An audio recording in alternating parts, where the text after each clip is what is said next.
Welcome to Back from the Abyss. I'm Dr. Craig Heacock. I am so excited to share today's episode with all of you. Usually we present a story of psychiatric healing, but today's episode is that and much, much more. My guest today is my dear friend and trauma therapist, Saj Razvi, who weaves together his three fascinating perspectives. That of a nationally recognized trauma expert, his own personal story of early childhood neglect and how this shaped everything else to come, and finally, his long journey of healing the deepest wound a person can have, eventually coming to MDMA and then psilocybin at the latter part of his therapy journey. Part 1 today ends with Saj's profound and life-changing MDMA treatment. Then, in Part 2, Saj shares some surprising and hard-won lessons about using psilocybin for psychological healing. A note to listeners, MDMA and psilocybin are both Schedule I illegal substances.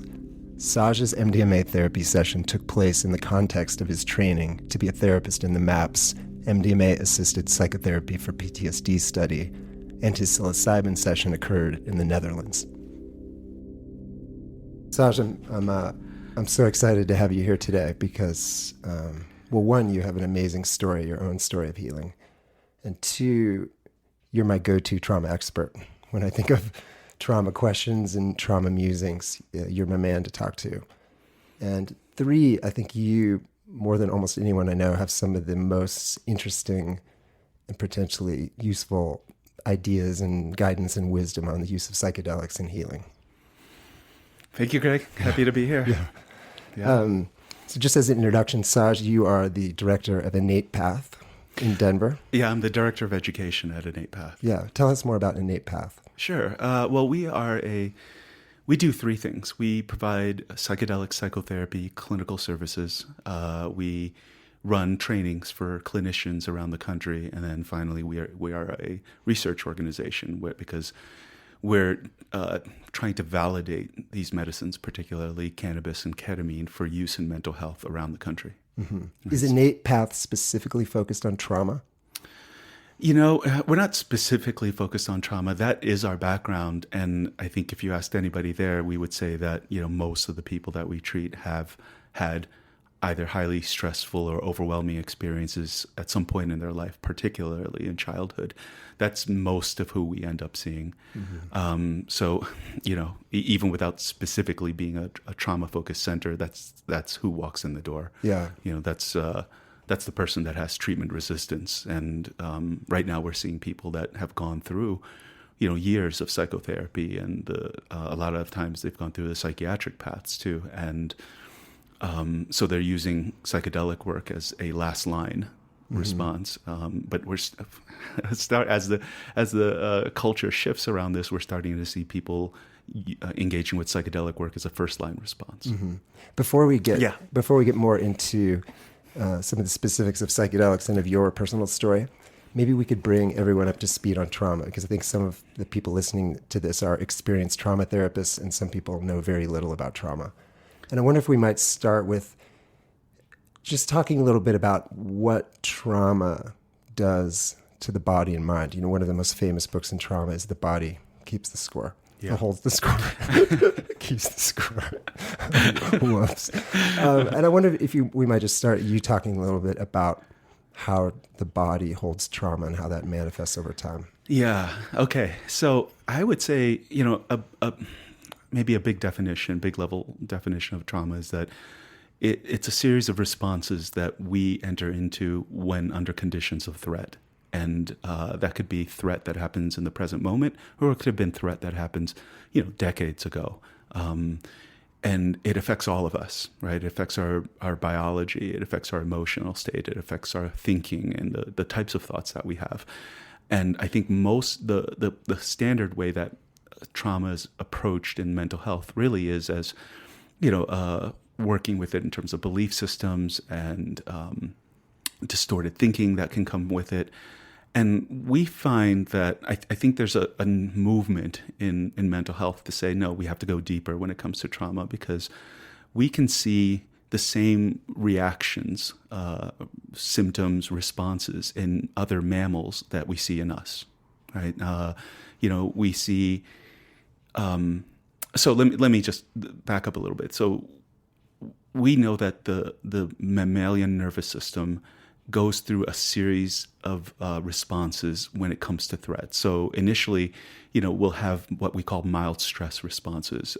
So anxiety, hypervigilance, insomnia, things like that, where there's some level of threat, but nothing imminent is happening. And so we just have to be on edge and paying attention to the situation. Think about walking down a dark alleyway in a city at night. You're just going to be on edge to do that. And that's an appropriate response. The next level of threat is when, there's an active, life-threatening thing happening to us.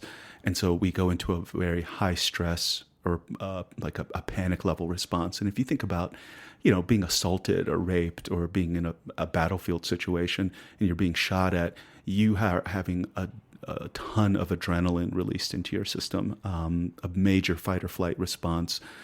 And this is, that kind of situation is where we find panic attacks come from. And then we find that once the threat has gotten to a certain point of overwhelm where our capacity to deal with the threat is exceeded by the intensity of the threat, we move into passive solutions. So basically there's what we call a parasympathetic response that emerges, which is a numbing or a shutting down. What we know happens physiologically in the body is that, we have these naturally occurring opioids, endogenous opioids that get released at that point. And so, we move from panic states to a very depressed, collapsed, hopeless, fallen apart kind of condition. Mm-hmm. I wonder, my sense is that a lot of people, myself included until I did your training, a lot of people imagine trauma as activating the nervous system, making people hyper aroused or anxious or unable to sleep or edgy or explosive. Almost imagine like a beaten dog that you would adopt from rescue.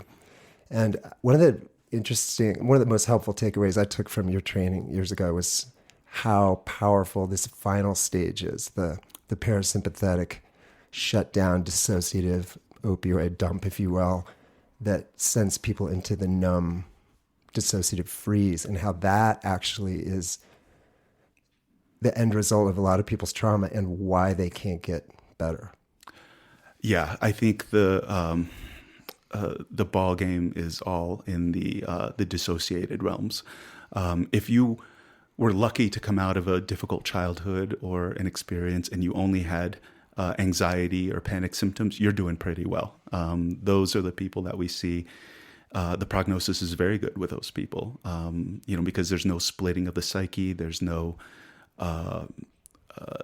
dissociation turning on with that kind of response, But yeah, so I think the true art and science of working with trauma resides in working with dissociation. Yeah. So, which I would say a lot, there's, I've heard you say this before, Craig, but there's 1,000 different roads that will lead to depression. Mm-hmm. And I think one of the major pathways to people being depressed is this, being overwhelmed and having an opioid dump, which leads to, one option is that it leads to depression and hopelessness, like we were talking about, where you're still feeling yourself, you're still feeling life, but it's in a very depressed state.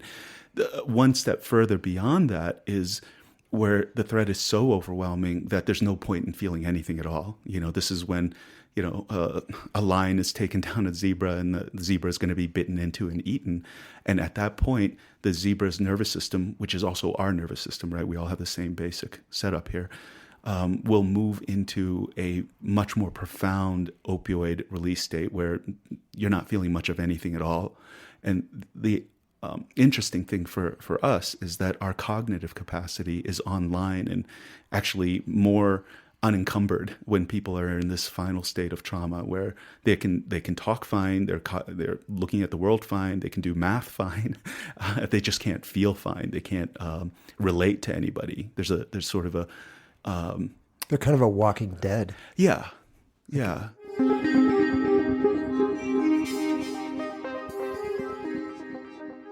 One of the big takeaways I had from your training and reading your work is that there are millions and millions of people out there who don't necessarily look traumatized because they're spending so much time in this sort of parasympathetic, dissociative, numbed, empty feeling less state. Yeah. And they look okay, but really they're like that dying zebra that's just living but not feeling much because of so overwhelmed by the opioid response.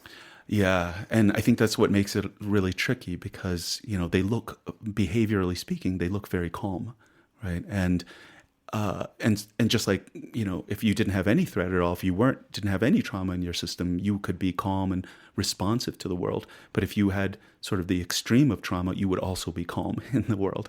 You're just not very responsive because you're always in that numbed out, calm, I would call it the eye of the hurricane kind of state. Yeah. I mean, if you think about the classic thing that a therapist might say in session, how are you feeling? How are you feeling today? Yeah. For people that are on and off in this dissociative state, that's like kind of a meaningless question.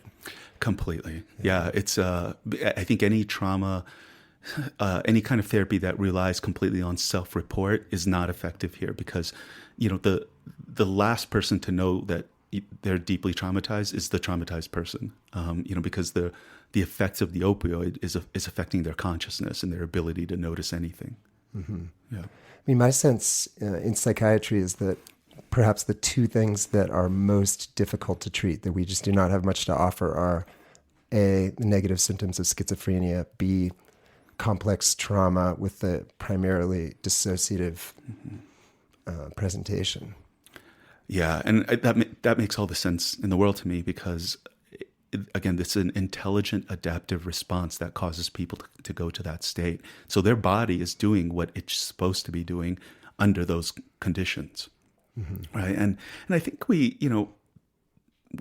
tend to think that people who have trauma have had to gone through something very big, like massive car accident, or they had to be in war and, lose a limb or something like that. And we find that's just not the case. I had a private practice for years where I was working with complex PTSD, and none of my people were veterans, right? So these are people with these really deep trauma states are created when people go through experiences, particularly in what I would call a developmentally sensitive window of childhood.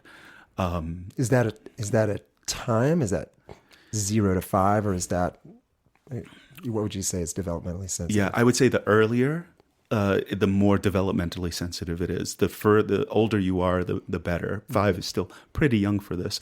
But I mean, something that we know about, our human physiology is that we are born incomplete. We are born because, and we are formed by our circumstances, by our environment, by the parenting that we have, by, the situation we're growing up in.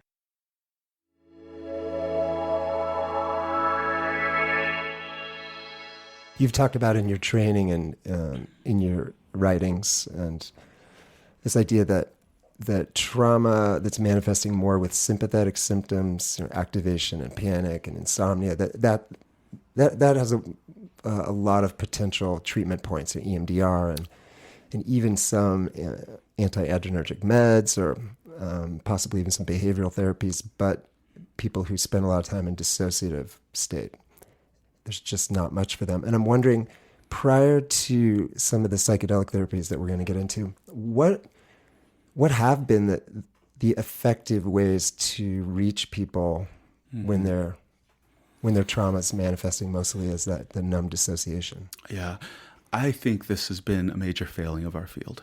Not only has the world of psychotherapy not been able to fully acknowledge and recognize dissociation, there really weren't any modalities that were geared towards working with it directly. Even the trauma modalities that we have had, the most common one, something like EMDR, is designed to work with what I would call stress or high stress states, meaning that sympathetic activation states where you can see it, you can feel it, you can feel the anxiety and the stress. With dissociation, it's marked by what should be there but isn't there, right? And so I think, like I said, I think there's been very limited things that would address that, or even recognizing that we should go for that. I think the the places that give me hope are sort of Peter Levine's work, the somatic experiencing work, which is, they really did articulate. I think that's one of Peter's great gifts to the world of mental health and traumatology, is really articulating there's this entire area here that is really essential for us to focus on if we're going to really resolve these symptoms. And I think what we've been doing at Innate Path, really focusing on working with what we call cold states, dissociative states, and how to sort of how the autonomic nervous system can pull people out of that. Mm-hmm. So it's been pretty limited, I would say. Mm-hmm. Even SE is not, there's not a wide adoption for it.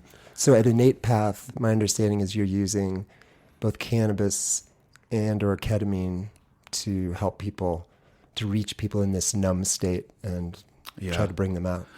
Yeah, I think that's one of the glories of psychedelic therapy, is that they don't they don't work through your conscious rational minds. They go far below that, and they're working with your subconscious and causing all these things that have been hidden from you to really be seen and felt and come to the surface.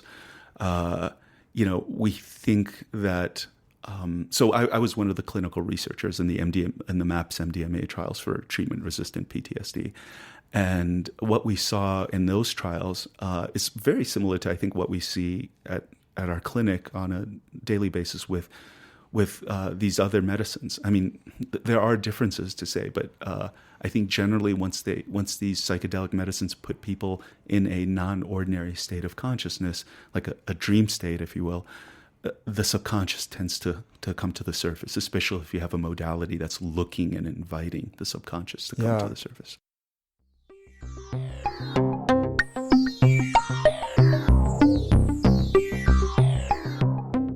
Could you say a little bit about your experience with cannabis versus ketamine versus MDMA, specifically in reaching people who have a primarily dissociative, parasympathetic, numbing kind of trauma? Great. Well, I'll start with MDMA, right? Okay. So let me start with regular therapy, or the somatic work that we would do without any medicines on board. People will have some very core thing that they have a dissociative protective mechanism around. So let's say it's sort of a core childhood wound somehow of abandonment or some kind of abuse there. And their system is either split or is protecting it in some way. And if you were working in therapy with this person diligently, with really like good therapy, I think with that structure, it could still take 6 months to a year to really crack something really core and essential for people, which is, I think, still an improvement over what we've had. I think talk therapy won't touch dissociative realms. But still take quite a bit of time to do that. I think with something like MDMA, we see that accelerated greatly, right? We see that, something that would have taken 6 months to a year can be cracked open in something like 2 hours, or in a day-long MDMA session the entire focus can be gone towards cracking this one piece. Now, the way that it manifests in a psychedelic MDMA session is really interesting, right? Because,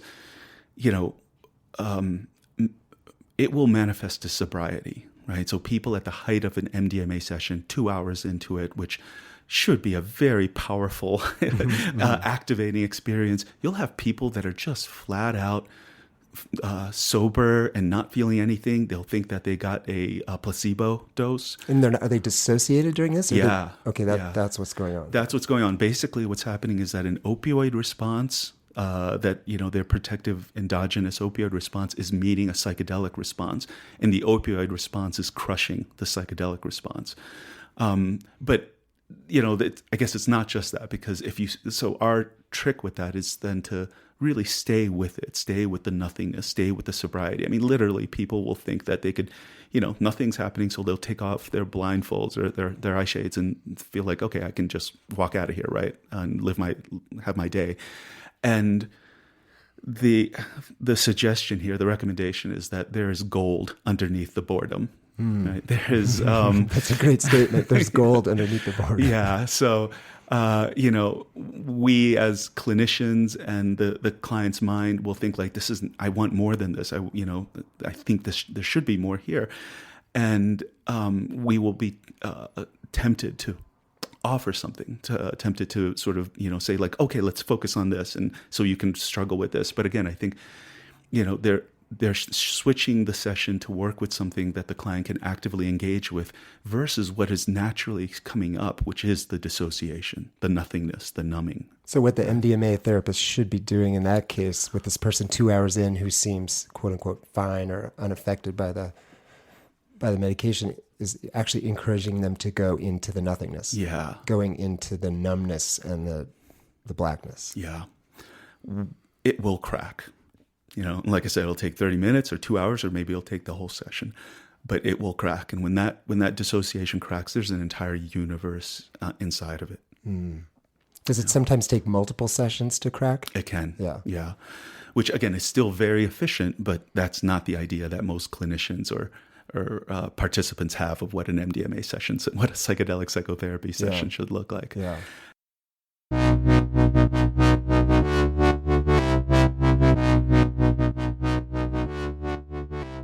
Now, I think the really intriguing thing here, though, is that what we've seen with cannabis is that it's even more effective at cracking dissociation than I think MDMA is.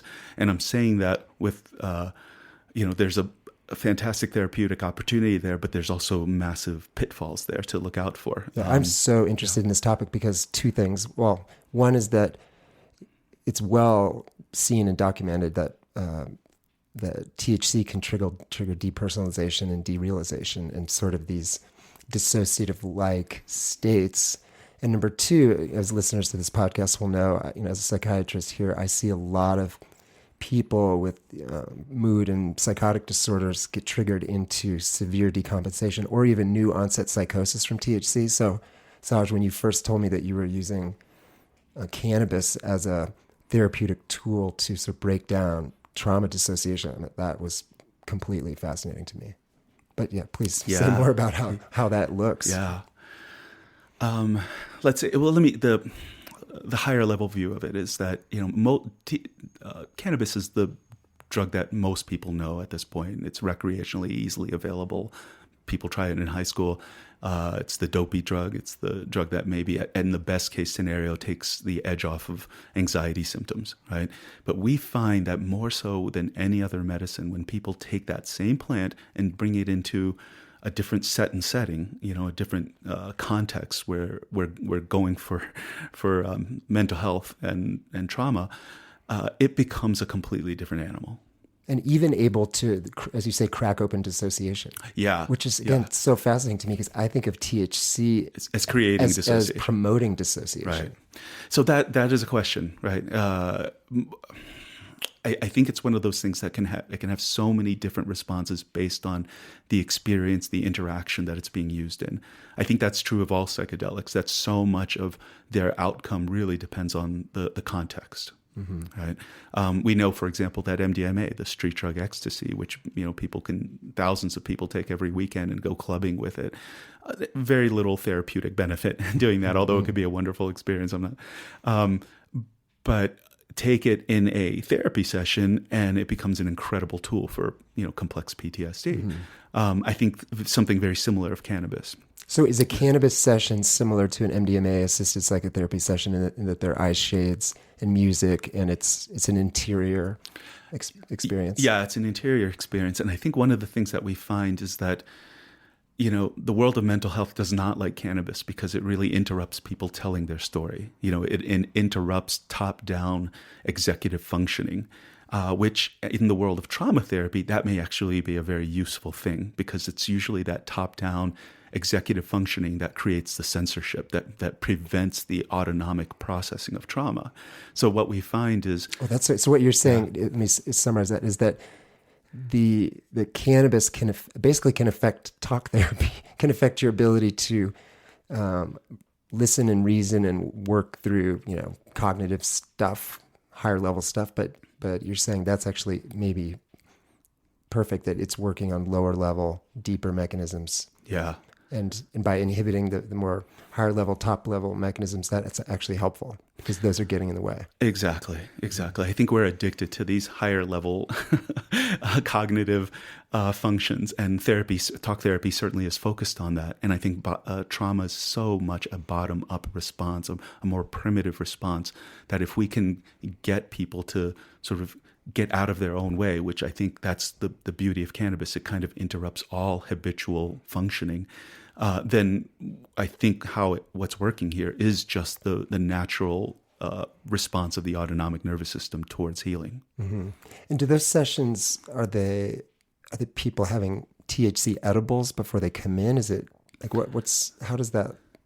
The edibles are a little unpredictable because we don't know how long it'll stay in somebody's system and how long it takes for it to turn on. So people will either smoke or vape. And that way, 5 minutes later, they're having the drug effects. The pure THC. It's really up to them, based on the level of sort of intensity of the work that they want to accomplish. I'd say for sort of somebody who doesn't normally use cannabis, they probably want more of a blend of CBD and THC. Yeah.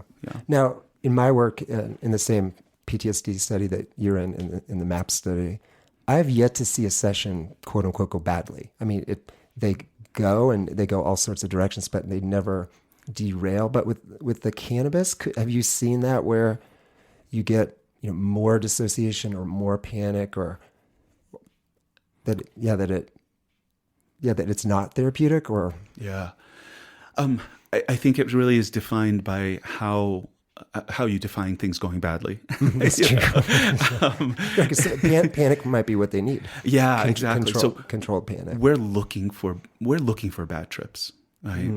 Nobody in any MDMA session that I was ever a part of comes out of that saying like, "Wow, that was easy," or "That was good." It was people always go through it.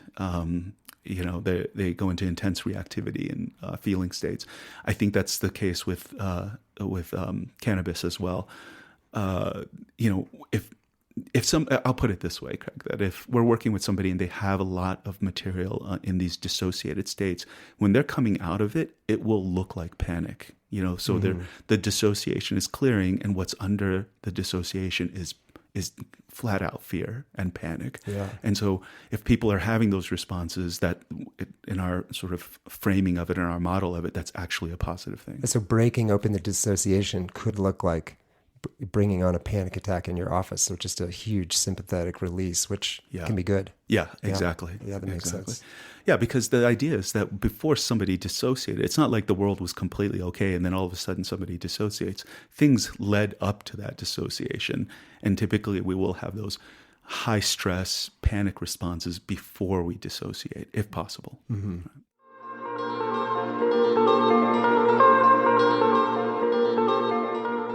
And what about ketamine? How might that be used? At Innate Path, specifically with dissociation and the numb states of trauma. Yeah. So this is a really interesting question because I think many people at this point may be familiar with ketamine, especially with these ketamine treatment centers popping up. And I think there are two clear responses that ketamine has in a person's system. One is the antidepressant, the well-documented antidepressant response. And I think that is a almost pure biochemical response that people have to ketamine. And it's always a temporary response, but for people with treatment-resistant depression, that could be extraordinary godsend, right? So yay for that. How we're using it is for the second response that ketamine generates, which is a solid psychedelic response. So during the ketamine session, we will do psychotherapy with a person, and there'll be what it creates is a dissociative numbing, but one that allows people to look at things in their life, look at patterns from more of a 50,000 foot level, or you can see the most horrible things that have happened to you without protecting yourself from them. It's a very matter-of-fact kind of experience. And so some of the things that we find with that is that people's defense mechanisms are very softened. The things that their system would never, let's say somebody who had again, childhood neglect, and as an adult, they just cannot handle people being close to them or nurturing them or even touch, let's say. But with ketamine, they can tolerate that. They can sort of relearn that, oh, this is what nurturing feels like. This is what a corrective emotional experience feels like. And so I think there's an incredible therapeutic opportunity with ketamine to repattern so many things from childhood. And again, is that typically eye shades and music? Because you said there's some psychotherapy, talk therapy with that too. Yeah, eye shades for both, yes. Probably some music, but the thing to know about the music is that it sets the tone, it's evocative, but it's not primary for us. We want the primary piece here to be the human interaction, meaning that these are human relational wounds that happened that created these responses and these symptoms in people. We think human relational wounds requires human relational healing. Human relational contact. So I think that's one way that we might be different from a lot of what's happening in the psychedelic world, which is, taking psychological wounding and then letting this, transpersonal experience with psychedelic medicines kind of do the heavy lifting. Yeah.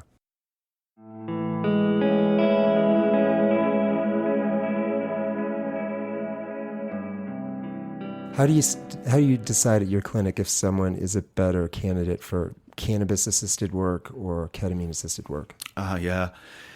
We give them options. We tell them everything that we can about how these medicines look in sessions and what we see with them. So we don't decide for people. We let them decide on their own.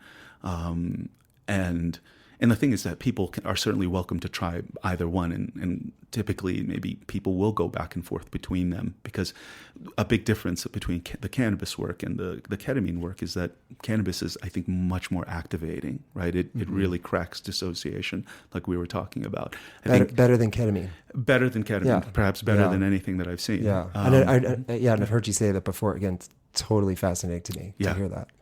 What about cannabis compared with MDMA? In terms of cracking dissociation? Again, the opportunity and pitfall is that I think cannabis just doesn't abide it at all. Mm-hmm. I don't know why it just moves people into that like high activated states, looking at the same kind of material, but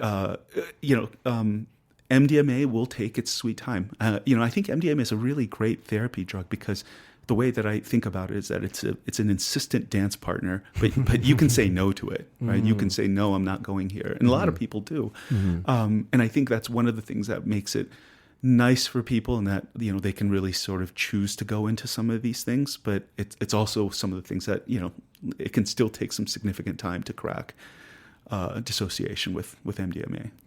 So in a theoretical world, if Innate Path had MDMA as an option, and hopefully that will be the case at some point, it's sounding like you're still imagining that a significant percentage of people coming in the door with dissociative trauma symptoms, the initial go-to would be cannabis. I think it would be a split. I think one of the we haven't talked about this, but so a ketamine or a cannabis session typically is 2 hours in length, right? So that's 2 hours of a deep dive into your subconscious mind and processing. And a single MDMA session is 8 hours in length, probably 6 of those being very active processing hours. And so the doors that get open over 6 hours are much more than the doors that get opened over 2 hours. So I think we can titrate the ketamine cannabis experience much more so than we can titrate an MDMA experience. So one of the things that we saw in the clinical trials was that, people would have these really big MDMA sessions, and then, because of the nature of that medication, you can't take it again for another month. Anyway, 3 to 5 weeks anyway. And during that period of time, they're raw. Things are just very open in their system. We had to spend a lot of therapeutic time holding people together, supporting people. In the MDMA study. In the MDMA study. Between sessions. Between sessions, yeah. A lot of therapeutic contact hours between these sessions. And I think what we find with ketamine and cannabis is because you can use them much more frequently, people will open the door, they'll still fall apart, but it'll be sort of a more gradual movement into being less functional and then sort of coming out of it. as opposed to, all of a sudden things are open and then, Yeah, that's really interesting.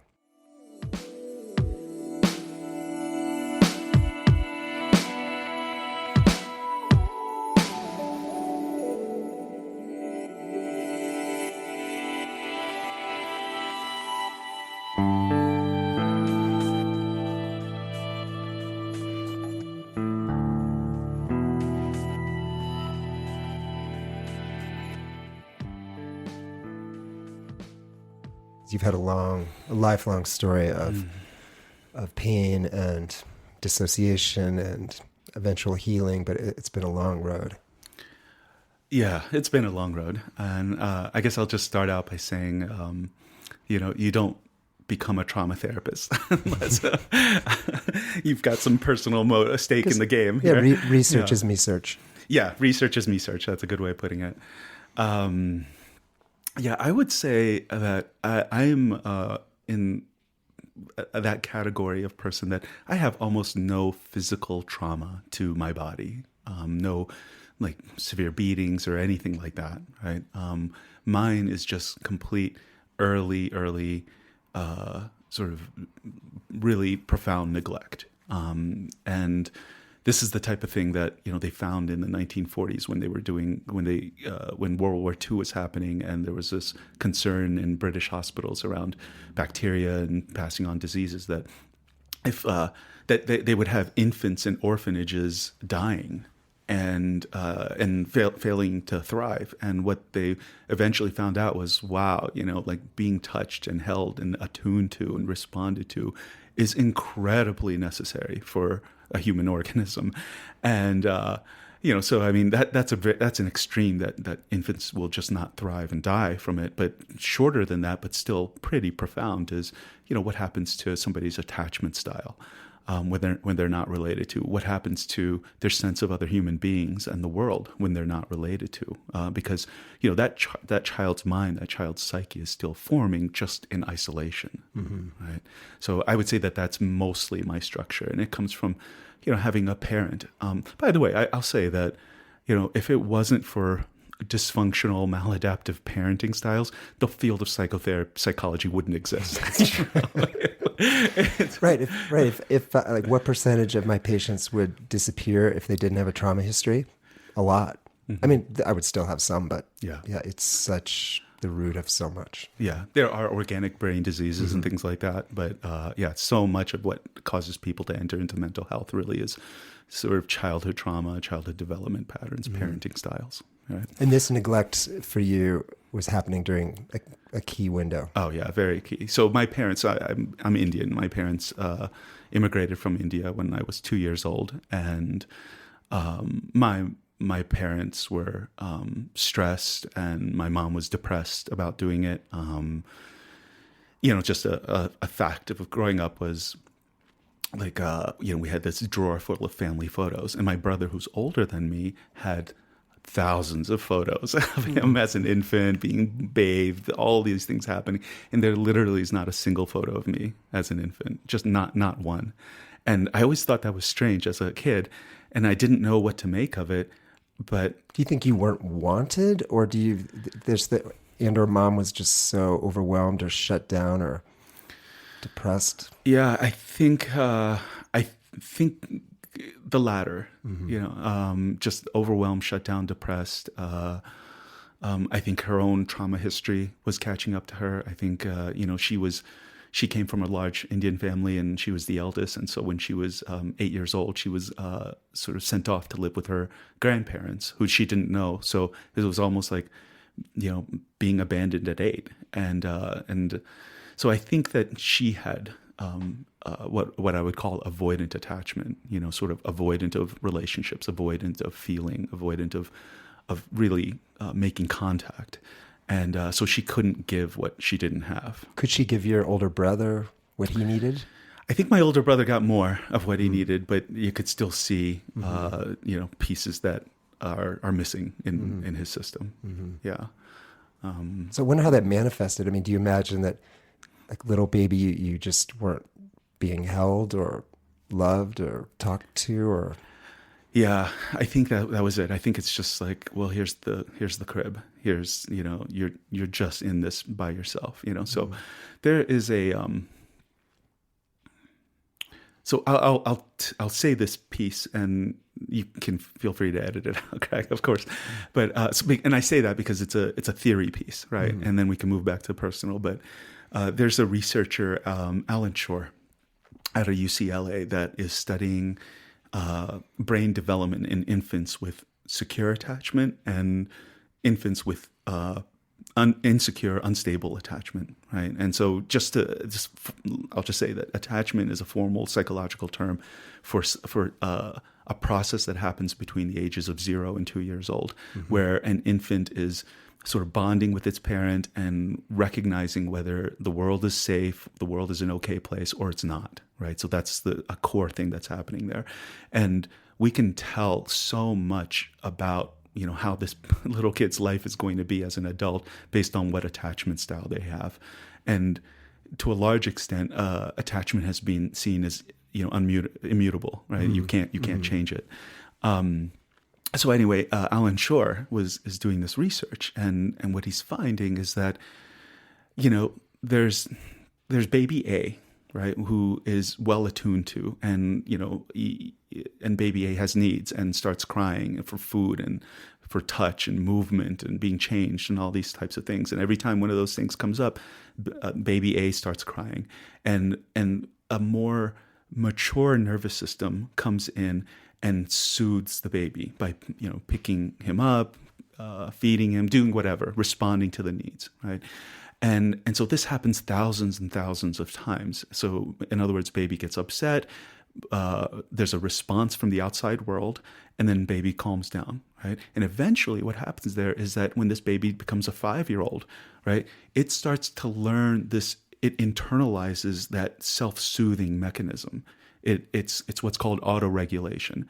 And then when that baby's 12 years old, or when that baby's 20 years old and things get upsetting in the world, life throws them a curveball, they're able to just take 3 deep breaths and calm down, right? It's like this magic power that people with secure attachment have, that auto-regulation. And guess what? Addicts don't have. Right? Addicts, 100% of addicts do not have auto-regulation on board. They are relying on something external to calm them down, like this substance. So let's move to baby B, right? The insecure attached baby, where, this baby has the same needs, the same upset that baby A had. But instead of somebody coming, because in this case, the parent is stressed or depressed or unavailable for whatever reason. And so the baby gets upset, gets more upset, gets ragingly upset, and eventually it does calm down, but it's not the relational calming that baby A had. It's not the human, warm animal Is it the calming. Dissociative? Yeah, it's a dissociative calming, meaning that behaviorally, baby A and baby B are both calm, but baby B took a very different pathway to that calming. And we can see that under these brain scans that Alan Shore did, that there's much more primitive circuitry that's lighting up in baby B's brain to calm it down. So And you were baby B. I was baby B. Yeah. So if we could go back and see you in your crib, eventually you would have been calm. I would have been calm. But it wasn't a self-soothing calm. It was a dissociative, opioid flood numbing, sort of waiting to die, like the zebra waiting to be killed, sort of. Yeah, it was a non-relational calming. And so just imagine sort of this child's, again, their psyche, their mind, their sense of other people in the world forming in that kind of isolation, in that kind of opioid-induced non-existence, right? So it's a pretty profound thing that I think can happen early in life. So how did that play out for you? Again, your mom's depressed, overwhelmed, feeding you, presumably changing your diapers, but you are sobbing, screaming yourself into sympathetic overdrive and then dissociative numbing alone. And then now you're starting to walk, you're leaving the crib, you're entering nursery school and elementary school. And what was that like? Well, I mean, the thing is, it's a little hard to say, because if it's the water you swim in, you don't know anything other than that. It's not like you have a contrast. So I can't say, oh, this is what normal life felt like and this is what my life felt like. I think I was always inside of this space. So I think I was just like walking around pretty dissociated for many, many years of my life. Not feeling. Yeah, not feeling. An interesting point, though, and I see this with a lot of our patients, is that if there's a connection that can be made, and so I made a connection to animals and pets and found like, okay, there's something else good in the world that's not based in this dissociation and it's this other being, and you can sort of find a connection point there, it becomes incredibly meaningful. And so that's one of the things that I noticed. I was like, oh, okay, there's as a kid, you were drawn to animals because there was something just good and warm. They were loving and warm. Yeah, they were there. And I mean, I see this pattern well into my adult life, where I had a very hard time expressing warmth and emotion and love towards other human beings and empathy towards other human beings.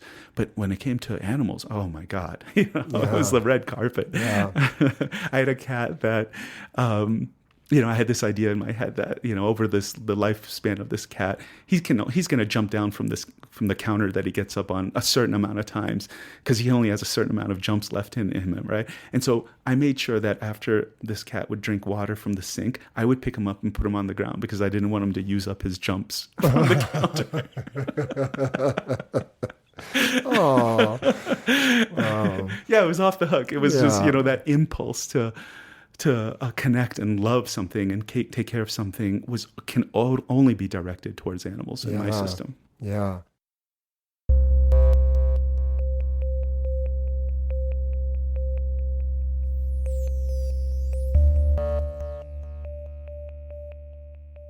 As a kid, what were your friendships like?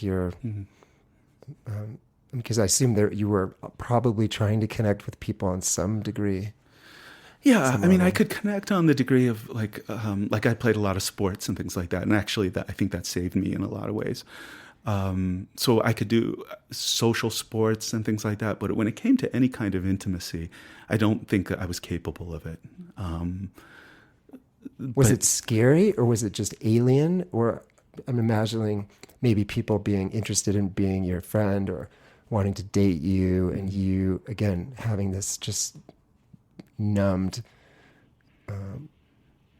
broken attachment. I mean, how you experienced the people that would try to reach out and connect with you. Yeah, so I think the only way that I can describe that is talking about some adult life experiences, right? And so I guess as we're talking about it, I just want to make an apology to all the poor women that I've dated over the years, and that this has been under the surface all this time. But initially it would show up as like, I just couldn't care, more or less, like if this person was there or not, I couldn't care. And in fact, the closer somebody grew to me, the more that they would become identified as a family member. And for me, that was not a good thing, right? And for them, that was not a good thing, because for some people that have really good experiences and patterning with their family, if to have their partner become a family member is a wonderful thing. Like all the rules and the way of relating that you had in your family turns on with them. That also happened with me, which again is not such a good thing. So, I would become critical or disdainful. I would, my system would start to sense this like person getting close to this core wound, and would become defensive. Yeah, things like that. Did you find yourself being unconsciously drawn or consciously drawn to women who would sort of neglect you or almost had a cold, distant attachment because that felt familiar? I found both sides of the coin. So one side of the coin would be finding women that are just hell bent at like finding me, right? And caretaker-y women, that kind of thing. The flip side of the coin is looking for women that I knew would betray me. Because this experience, this core experience that happened in the most, primordial formative relationship of my life, this relationship with my mom, was at core a betrayal, right? Like there's no other word for it. And so one of the biggest pieces that I found myself sort of being attracted to was women that were, that either were a solution to this because they were so solidly there, or in which case, then I would still have reactions against that, or women that were a complete reenactment of it. Mm-hmm. Right? But there's no way around it. There's no way around, somehow this core relational patterning coming up in adult relationships. Yeah. And do you remember, in your teens and 20s and 30s, were you unhappy or depressed, or were you more just kind of numb and unfeeling, or some combination thereof? I think I was a mixture of numb and happy. Yeah. I think, just a quick story that I remember is like, so this strange version of non-attachment, non-contact was like active throughout my entire childhood. Like I remember, like I would watch probably 6 hours of TV straight every single day, right? And this is before computers alone, yeah. And my parents were fine with that. Like, I would come home and just lie on the couch, turn on the TV, and just be there until dinner. And so it was, and at the head of our family table was a 25-inch TV. So there was just no contact in this family, right? And no awareness of contact. And again, I think if you have parents that didn't get it themselves, they're not going to notice anything weird about it. So I remember being 17 and getting my first girlfriend, and my parents lost their mind, particularly my mom, and because I grew up in Islam, and they were moderate Muslims, but being moderate in Islam is still pretty hardcore, and so just so basically there was all this sense of like, what is this new thing that's here? This person actually like cares about me. This person's actually regarding me well. I'm feeling these like emotions and things like that I'd never felt in my entire life. And I think a lot of people might have that with their first relationship, their first love. I had that plus the recognition that other human beings exist, So there was a lot going on there, and it caused a lot of difficulty in my teen years, and a lot of upset, a lot of blow-ups. I was not the high-performing Asian kid. I was just like, there was something in my system saying there's something deeply wrong here. Mm-hmm. And so lots of struggles, lots of fights with parents. And it seemed that it was a bridge that they couldn't cross.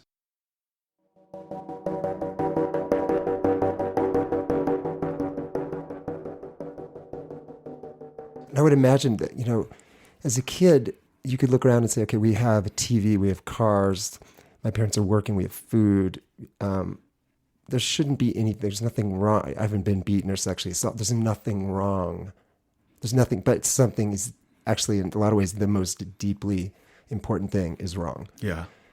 How did you start to realize, at what point in your life did you start to put it together? Oh, this is what's wrong. It's what was missing, as you said, in those 0 to 2 in the crib, when you don't have conscious memories of that, but that lack of loving object, that's the core of all the pain. How did you start to come to that realization? Yeah. I think we'd have to look much more until I got to graduate school. I started my psychology training program, not because I wanted to be a therapist, but because I thought human psychology was really interesting. And then probably about a semester into it, I looked at myself and realized that I was insane, that I had so much strange programming. Do you remember what you first noticed as you started to look, held up the mirror to yourself when you say, I was insane, but what, can you remember in graduate school, like what did you first start to think, okay, this is not the way I should be thinking or feeling or wired? Okay, so this is a good story. Like I was in this one particular training, and it was actually the same modality that we're using at Innate Path now, and it was a group process, and so the instructor came by. We were practicing saying no this idea of what is it like to draw a boundary, and do we go into a stress response, or is it comfortable for us, or what happens to us? And I found that I could say no all day long to any situation and not have any reactivity. And I was like, hey, I'm doing pretty good, right? And so the instructor... I'm a Vulcan. I'm a Vulcan. The instructor looked at me and said, like, when we find people that are that good at drawing boundaries, we usually think that there's some kind of imbalance in the system, right? So they said, like, well, imagine doing the other side. Try finding somebody, any relationship in your life that you would say yes to. Right. And I looked at this person and I said, why would I ever say yes to anybody? Wow.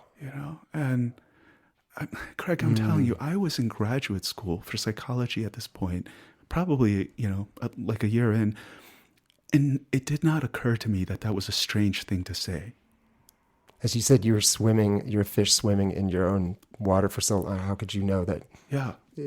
Something's seriously wrong with the water. Yeah. What? Do other people say yes? That kind of thing. And so, so this is, these types of things operate so below the level of conscious awareness, right? Just like I never bothered to think about, my relationship to boundaries and saying no and yes, where it was only during this exercise that I started recognizing, like, wait a minute, I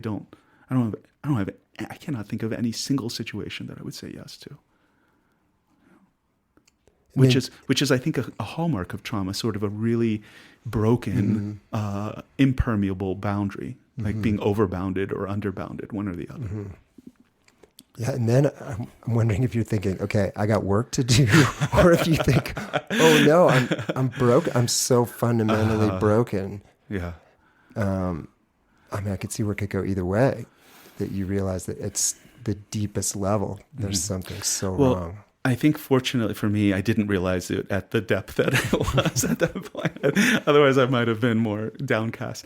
No, I thought, like, oh, okay, I've got work to do. Oh, and I'll just mention this. The one other story that really got to me with this is of what I recognized that something was really going on was, like, I would consider in some ways kind of a high-performing, speedy guy, right? And I had a girlfriend in Boulder at the time, and at one day she just kind of like slowed me down and was just like, stop doing all this stuff that you're constantly doing. Just like, look at me, right? And so we made eye contact, Craig. It threw me into rage, just pure rage, just making eye contact with this woman without distracting, without moving, without all of these other things going on. And I had no idea. I mean, that... My conscious mind had no idea what was going on with that, where that reaction was coming from.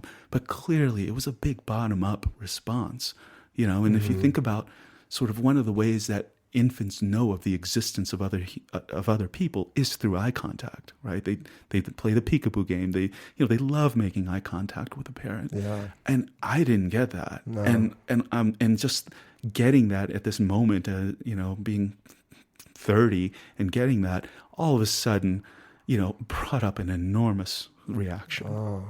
Yeah. And how long did it take to know what that was? It took a good long while, because the models of psychotherapy that I was studying didn't take account of it, right? You don't, transpersonal psychology looks at beyond the scope of individual egoic functioning. That's one thing. But most of psychology is, again, it's top-down, talk therapy based, that kind of thing.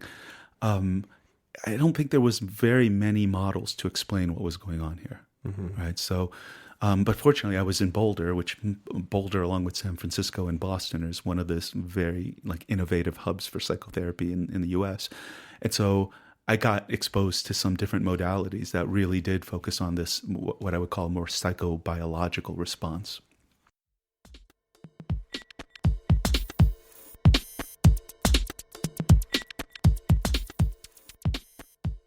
Yeah. How old were you when you started doing therapy?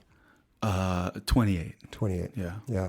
And what, so you started with somatic kind of therapies? No, I think I initially did start with talk therapy. There was a counselor at the college that I did some graduate work at that I would see, and we were doing a lot of talk therapy. So it was a lot of storytelling, a lot of connecting the dots, things like that. Was that helpful? Yeah, I guess so. I mean, it was helpful in terms of for helping my mind orient to certain things. I don't think it fundamentally changed anything in terms of the patterns, in terms of the reactivity. It just helped me understand myself more. So insofar as understanding is helpful, yeah. Yeah. So how and when did you start to be able to crack through the dissociation and and it sounds like that moment of the eye-to-eye contact was I picture that like that inner sympathetic rage. But when therapeutically did you start to, when and how did that happen? Yeah. I think that was around a similar time frame so I got involved in this work called trauma dynamics, which again is what we're using at Innate Path, and a much more nervous system based model of looking at what's going on here.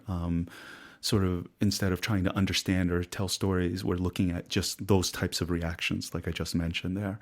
And so I would say that I did a pretty solid 2.5, 3 years of some of the most high end work in Boulder that I could find that was much more of this nervous system based kind of thing. Because one of the things that I found with talk therapy was, I would walk out of there and I'd have to take lots of notes and think about things and think about, okay, this is when this thing comes up, this is how I'm going to manage it. Right. And I found with this nervous system response models that there was no notes to take. You didn't have necessarily a deeper understanding of anything. It's just your entire body would go through a wave. It would go through a process and come to the other side of it. And it felt like, finally, this is getting at whatever this thing is inside of me. Right. So I would just, the overview of it is that, I probably did 2.5 years of like just that pure nervous system releasing traumatic charge model. And so I thought, I was like, okay, this is really great. And then I realized that, well, just because I don't have trauma, it doesn't mean that I have this new, I still need to pattern what it's like to, be raised by a competent parent.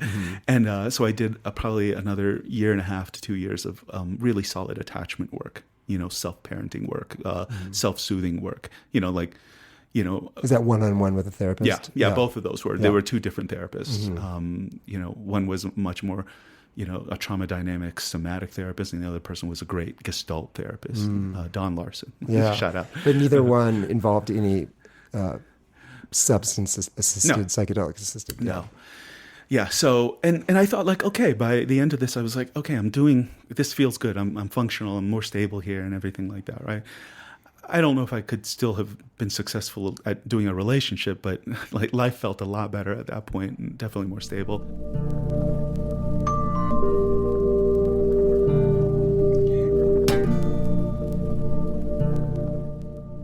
And then in 2014, so this is fast forward many years, I'd been like teaching this work and having a full private practice, so doing a lot, right? And then in 2014, I got involved in the MDMA trials as one of the clinical researchers. And as part of that, you go through your own MDMA session. And I will tell you, right, even after doing a lot of depth work, my first MDMA session just blew away everything. I mean, I don't want to say that in the sense that it invalidating what came before, but because I think that really set a good foundation. That was scaffolding. Yeah, it was scaffolding. But the depth at which the psychedelic work can take. What do you remember from that first MDMA session? Okay, well. So the very first thing, because I didn't know what to expect at all. Again, I grew up Muslim, and so I didn't even have a drink until I was 24. So like no altered states of consciousness, nothing like that, which is ironic now because I think altered states of consciousness are the way to go for really deep healing. And so there's some kind of an interesting 360 there.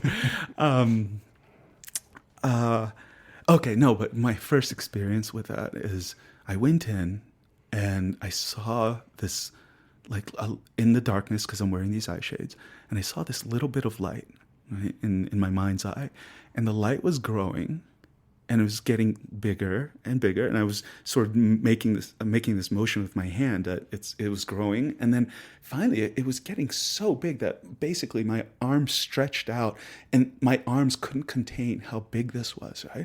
And I was just recognizing, like, oh my God, this is love. This is I am like seeing love for the first time like this. And it showed up in this way of like, wow, my God, like nothing can exist outside of this. It's impossible to exist outside of this love that's just seems to be here. I mean, even horrible things, even Hitler couldn't, and I actually had that thought during the session, even Hitler cannot exist outside of this love. It's the nature of the world. It's the nature of existence is to love. And it's just like a glimpse into that piece was just extraordinary. I mean, it was just such a new thing to me. In the next episode, part 2 of this exploration, Saj continues to explore the healing of his MDMA session, and then prepares himself for the deepest work of all, using high-dose psilocybin to try to rewire his neglect and attachment trauma. A final ask to you, our listeners. We would love to hear what you like about Back from the Abyss, what you want to hear more of, maybe what you want to hear less of, which episodes have most spoken to you. So please go to our website, bftapodcast.com, and send us a message with your feedback. And please rate us on iTunes right now. This will take less than a minute and help us spread these stories far and wide.